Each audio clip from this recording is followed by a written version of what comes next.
একটু আগে আমার মনে হচ্ছিল নাহিয়ান আমার আশেপাশেই এখানেই কোথাও আছে।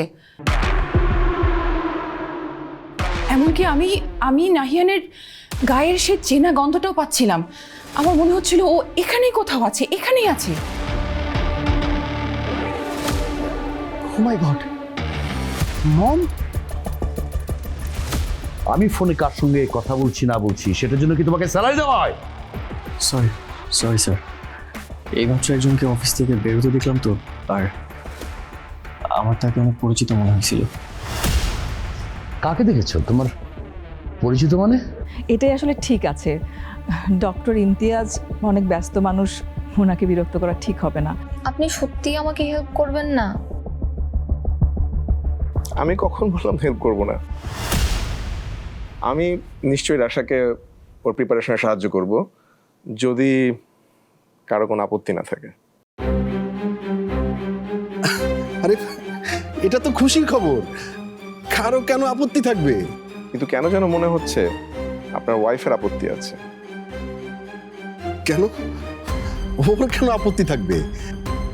আপনার সাথে তো ওর কোনো পুরনো শত্রুতা নেই, তাই না? কি বলো বিপাশা? আপনি কি আজকে থেকে সময় দিবেন আঙ্কেল?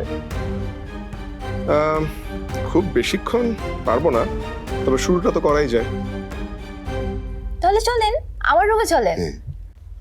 আচ্ছা, কিন্তু জেসমিনকে দেখছি না, উনি কেমন আছেন? ওনার সাথে কি একটু দেখা করা যাবে? জেসমিন রুমেই আছে, সারাদিনও রুম থেকে বের হয়নি। বেটার হবে আপনি ওকে একবার দেখে যান, এটাই ভালো হবে। তাইলে আগে আপনি আমার মাম্মামকে দেখে আসেন, আর তারপর আমরা পড়তে বসি। আর আমার রুমটা হচ্ছে এই যে দোতলার এই দিকের রুমটা। আমি তাহলে বই খাতা গুছাই। হ্যাঁ,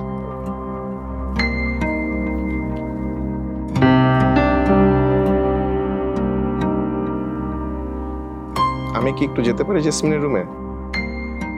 আপনার অনুমতি ছাড়া তো আবার যাওয়াটা ঠিক হবে না। বিপাশার ঘাড়ে এবারে সবার দায়িত্ব, তাই ও সবাইকে নিয়ে একটু বেশি টেনশন করে। আপনি ওকে নিয়ে এত সিরিয়াস হবেন না, ও ঠিক আছে। আমার মনে হচ্ছে আপনি আপনার স্ত্রীকে ঠিকমতো বুঝতে পারছেন না শওকত সাহেব। মানে আপনি কি বলতে চাইছেন? আমি স্পষ্ট বুঝতে পারছি উনি আমার উপর খুব বিরক্ত। এমনকি এই মুহূর্তে উনি কিছু একটা বিষয় নিয়ে খুব ভয়ও পাচ্ছেন।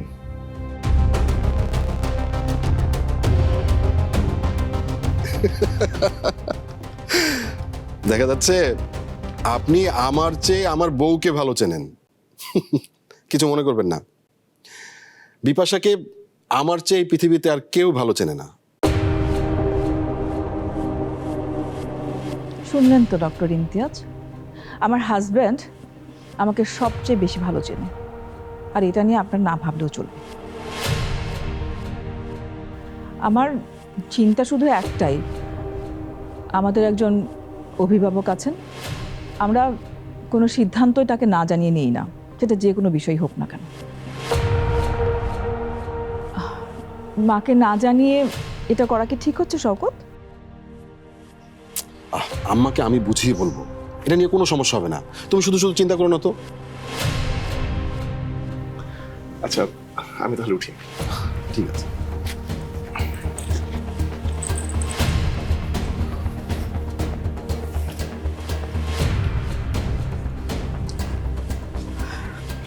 বুঝলাম না বিপাশা, মিস্টার ইমতিয়াজের ব্যাপারটা তুমি এত সিরিয়াসলি নিচ্ছ কেন? না মানে ওই যে আমি আসলে বলতে চাচ্ছিলাম যে বিপাশা, একটু উপরে আসবে? লুবনাকে ফোন করার কথা ছিল, তুমি কি সেটা ভুলে গেছো? জি বড় ভাই, আমি এক্ষুনি আসছি।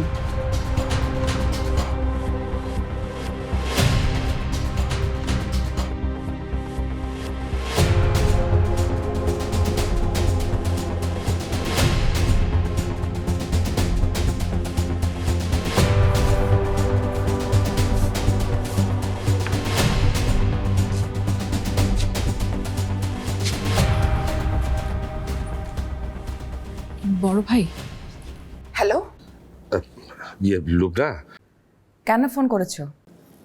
লুবনা, সকালবেলা তোমার সঙ্গে এমন খারাপ ব্যবহার করাটা মোটো উচিত হয়নি আমার। I am really sorry for that. আসলে মেজাজটা খুব খারাপ ছিল। লুবনা, তুমি কখন ফিরবে? আফটার অফিস রিনাকে স্কুল থেকে পিক করব, তারপর একসাথে ফিরবো। কেন? বাড়িতে ওই আম্মা তোমার উপর ওই যে কি বলে, আম্মা তোমার উপর একটু রেগে আছে, তাই না? তো তুমি কি এ ব্যাপারে কিছুই করবে না? আমি কি করব? আমার কি করার আছে? মা কেন রেগে আছেন সেটা ওনার ব্যাপার। আমাকে কি এখন স্পেশাল কিছু করতে হবে? শোনো না লুবনা, তুমি বরং এক কাজ করো, তুমি অফিস থেকে ফেরার সময় সবার জন্য চাইনিজ নিয়ে আসো। অনেকদিন তো একসঙ্গে ডাইনিং এ বসা হয় না, আজ সবাই মিলে এই উপলক্ষে যদি বসা হয়। সাফায়েত, আমার ছেলেটা এতদিন ধরে নিখোঁজ, মানে অনেক চেষ্টা করেও আমরা এখনো তার খোঁজ পাইনি, আর তুমি চাইছো আমি বাইরে থেকে চাইনিজ ফুড নিয়ে এসে বাসায় পার্টি করি? তুমি আসলে সরি বলার নাটকটা এজন্যই করেছো, এটা আমি এখন স্পষ্ট বুঝতে পারছি। লুবনা, তোমার না সব সময় সবকিছু। ভাবি, এটাকে পার্টি কেন বলছেন? এটা হচ্ছে আসলে মানে এই খারাপ সময়টাতে সবাই মিলে একসঙ্গে থাকার একটা চেষ্টা। আমরা যেরকম সবাই ভেঙে পড়েছি, একা হয়ে যাচ্ছি, হয়তো সবাই মিলে একসঙ্গে খেলে আমরা সবাই একটু সাহস পাবো। Wow, great! তোমরা দুজন মিলে তো বেশ ভালো একটা টিম করেছো আমাকে অ্যাটাক করার জন্য। না না, একদমই না ভাবি। আসলে আমি আর বড় ভাই মিলে চাচ্ছিলাম যে এই মানে এই কঠিন সময়, এই খারাপ সময়টাতে সবাই সবাইকে সাপোর্ট যাতে করি, সবাই সবাইকে সাহস যাতে দেই, এটাই। আর ভাবি, আপনি তো নাহিয়ানের মা হওয়ার সঙ্গে সঙ্গে এই পরিবারের বড় বউ, তাই না? আপনি যদি সবার থেকে দূরে সরে যান তাহলে কিভাবে হবে ভাবি? আর মা যেভাবে আপনাকে মানসিক সাহস জুগিয়েছিল সেটা কি আপনি ভুলে গেছেন? ভাবি, আপনার একটু এগিয়ে আসা যদি এই মানুষটাকে সামান্য একটু শান্তি দেয়, তাহলে পরিবারের একজন হয়ে আপনি কি সেটা করবেন না? মাকে খুশি রাখতে আমরা কি এই সামান্য এগুটুকু বিসর্জন দিতে পারি না? তোমাদের এসব আধিক্যের আর ইমোশনাল ড্রামায় I am not interested Bipasha. তোমাদের যত খুশি পার্টি করো, আমার কোনো প্রবলেম নেই, কিন্তু মাই অ্যান্সার ইজ নো।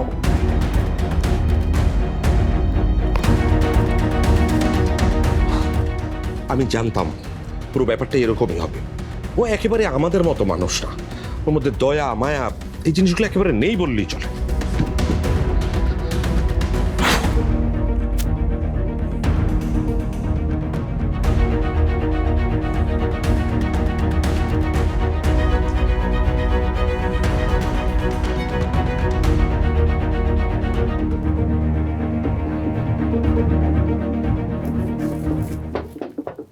আসতে পারি? আসেন না আঙ্কেল।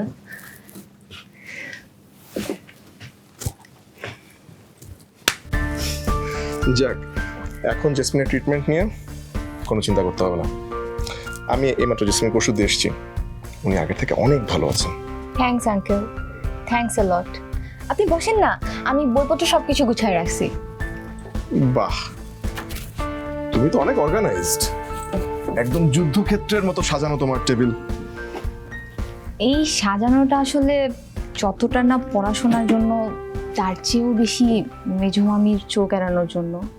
তার চোখ এড়িয়ে এই বাড়িতে কোনো কিছু করা মানে এভারেস্ট জয় করা। কেন, তুমি কি পড়াশোনা করবে না? আচ্ছা, আর বিপাশা মানে তোমার মেজো মামি, ওনাকে সবাই খুব ভয় পায় নাকি? ভয় না, সবাই অনেক ভালোবাসে। আর মেজো মামিও এই ফ্যামিলির সবাইকে আগলে রাখছে। বাড়ির কোথায় কার কি হচ্ছে, কার মনে কি চলতেছে, তার চোখ এড়ানো একেবারেই সম্ভব না। আমি আসলে নিজে থেকেই পড়ে নিতে পারবো, আপনাকে পড়ানোর কষ্টটা করতে হবে না। কিন্তু আমি আসলে আপনার কাছ থেকে অন্য একটা হেল্প চাই। কি হেল্প?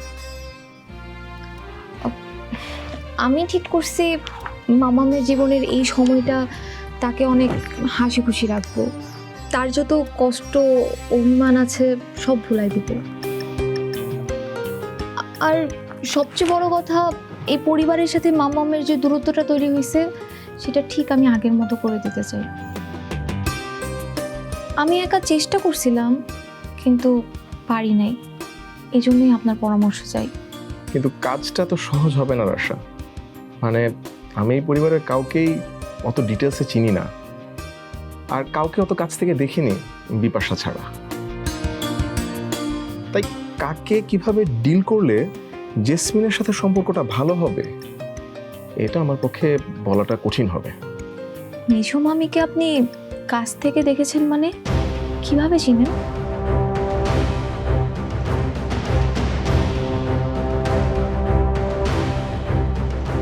আমি জানতে চাইতেছি আপনি মেঝো মামিকে কিভাবে কাছ থেকে চিনেন? না মানে কাছ থেকে চেনা বলতে তুমি যেটা বোঝাচ্ছ সেরকম না। জেসমিন আর তোমার পর যদি কারোর সাথে আমার সহজভাবে একটু কথা হয়ে থাকে সেটা বিপাশা। আর তার সাথে কথা বলে যেটা বুঝেছি উনি অনেক আন্তরিক। আর তুমি তো জানোই মানে জেসমিন আমার অনেক দিনের পুরাতন বন্ধু, আর জেসমিন আমাকে অনেক প্রশংসা করেছে ওনার ব্যাপারে। আর তোমার মেজো মামি নাকি ফ্যামিলির প্রতি খুব কেয়ারিং। বুঝলাম না, আপনি এত এক্সপ্লেইন কেন করতেছেন? তুমি বলো না, মানে তোমার মায়ের জন্য তুমি কি কি করতে চাও, মানে দেখি আমি কিভাবে হেল্প করতে পারি তোমাকে। আমি এখানে সব লিখে রাখছি, মামামের জীবনের যত অপূর্ণ ইচ্ছেগুলো আছে সব আমি এক এক করে লিস্ট করে রাখছি।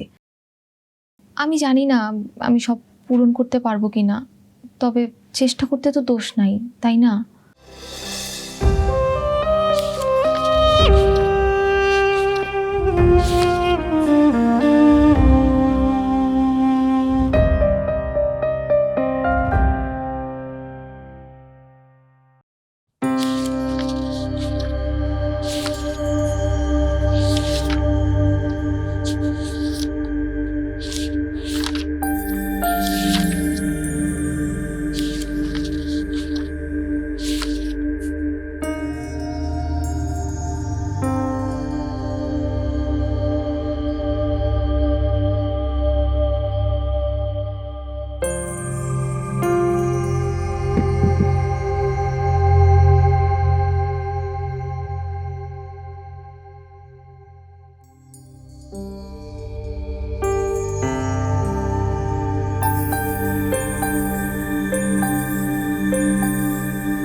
নাইয়ান তো একটা কল দিতে পারতো, রাগ করে আছে, এজন্য একটু খোঁজও নিবে না আমার? ঠিক আছে, আমি কল দিই।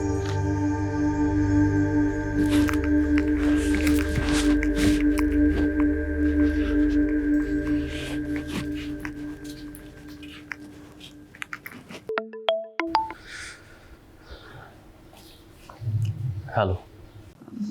অনেক বেশি বিজি তুমি? আসলে আমি তোমাকে অনেক মিস করতেছিলাম, তাই কল না দিয়ে থাকতে পারিনি।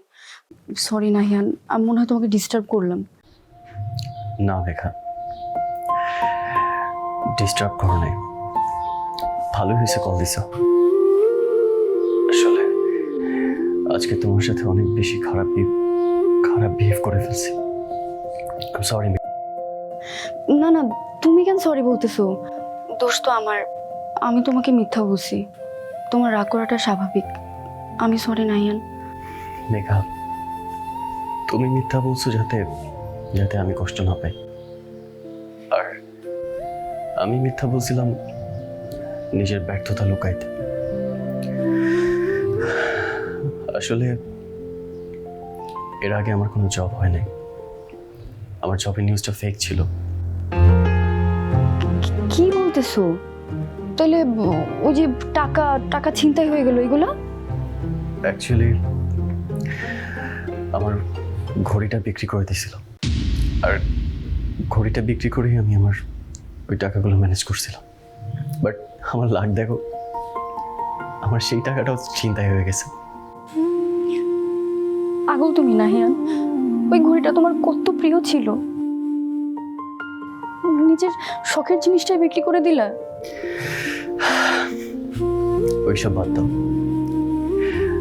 শোনো না, এবার সত্যি সত্যি আমার একটা জব হয়েছে। স্যালারি কত জানো? 30,000 টাকা স্যালারি। ও মাই গড, আমি জানতাম তুমি পারবা। এখন বলো, কাজটা কেমন তোমার? কলিগদের সাথে পরিচিত হয়েছো? কাজ এনজয় করতেছো? কাজের কি অনেক চাপ? ওই তো ভালোই, অ্যাকচুয়ালি কাজের অনেক চাপ তো। বাকি কথা বাসায় এসে বলি মেঘা। এখন রাখি, বাই।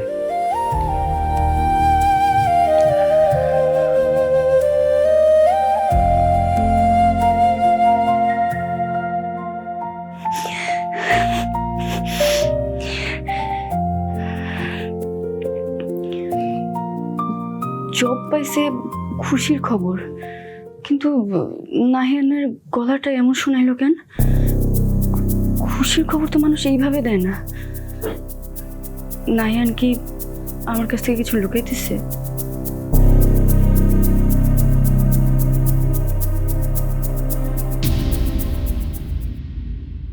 তার মানে তুমি এখন তোমার মায়ের জন্য বয়ফ্রেন্ড খুঁজবে? খুঁজতে হবে কেন, অলরেডি তো খুঁজে ফেলেছি। Impossible, just impossible. আমি ওর ডাক্তার। আমি আসলে আপনাকে একটু ভুলই বুঝেছিলাম। আমি ভেবেছিলাম যে আপনি হয়তো বাইরের কাজ আর নিজেকে নিয়ে ব্যস্ত থাকতে বেশি ভালোবাসেন, কিন্তু আজ আপনি প্রমাণ করলেন যে রাধে সে চুলো বাঁধে। ইমতিয়াজ আঙ্কেল তোমাকে একটা কথা বলতে চাচ্ছেন, কিন্তু আমার মনে হয় উনি লজ্জায় বলতে পারছেন না। লজ্জা? ডক্টর ইমতিয়াজ আমাকে কি বলতে চায়? মানে কি বলবেন? উনি বলতেছিলেন যে মেঘা, তুমি কি ওয়াশরুমে? মেঘা, মেঘা প্লিজ, আমার না এখন ফান করার মুড নাই। মেঘা, আরে তুমি অ্যান্সার তো দিবা। মেঘা, মেঘা, মেঘা।